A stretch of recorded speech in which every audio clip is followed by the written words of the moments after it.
ॐ मा बगलामुखी अष्टोत्पादशतनाम स्तोत्रम्। ॐ ब्रह्मास्त्ररूपिणी देवी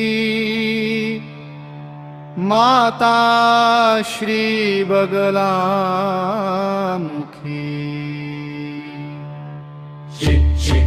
ज्ञानरूपा च ब्रह्मानन्दप्रदायिनी। महाविद्या महालक्ष्मी श्रीमत्त्रिपुरसुन्दरी भुवनेशी जगन्माता पार्वती सर्वमङ्गला। ललिता भैरवी शान्ता अन्नपूर्णा कुलेश्वरी। वाराही छिन्नमस्ता च तारकाली सरस्वती। जगत्पूजा महामाया कामेशी भगमालिनी। दक्षपुत्री शिवांकस्था शिवरूपा शिवप्रिया। सर्वसम्पत्करी देवी सर्वलोकवशङ्कर। वेदविद्या महापूजा भक्ताद्वेषि भयङ्करी। स्तम्भरूपा स्तम्भिनी च दुष्टस्तम्भनकारिणी। गद्विपिजा महाभोगा श्रीविद्या ललितङ्गिका। मेना पुत्री शिवानन्दा मातङ्गी भुवनेश्वरी। नरसिंही नरेन्द्रा च नृपराध्या नरोत्तमा। नागिनी नागपुत्री च नागराजसुता उमा। पीताम्बरा पीतपुष्पा च पीतवस्त्रप्रियशुभा। पीतकृतज्ञा रामा पीतरत्नार्चिता शिवा।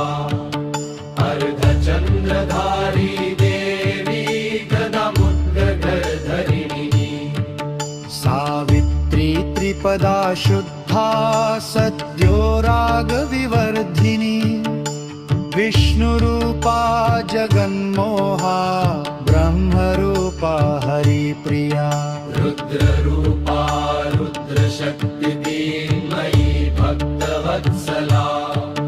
लोकमाता शिवा सन्ध्या शिवपूजन तत्परा।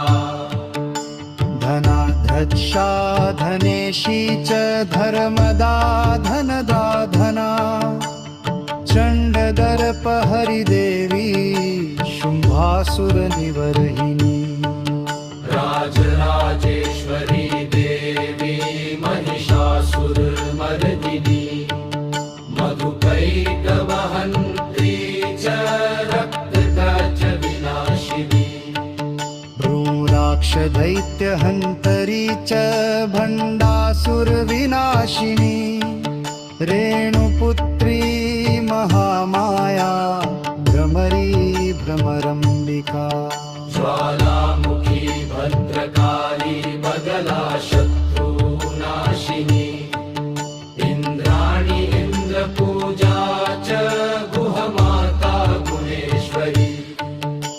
वज्रपाशधरा देवी जीवामुद्गरधरिणी। भक्तानन्दकरी देवी बगला परमेश्वरी। फलश्रुती अष्ट उत्तमशतं नाम्नां बगलायास्तु यः पठे।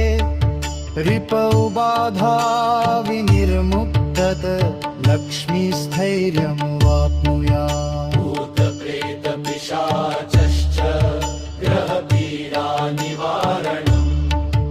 राजानो वशमायाति सर्वैश्वर्यं च विन्दिति। नानाविद्यां च लभते राज्यं प्राप्नोति निश्चितम्। भक्तिमुक्तिमवाप्नोति साक्षात् शिवसमो भवेत्।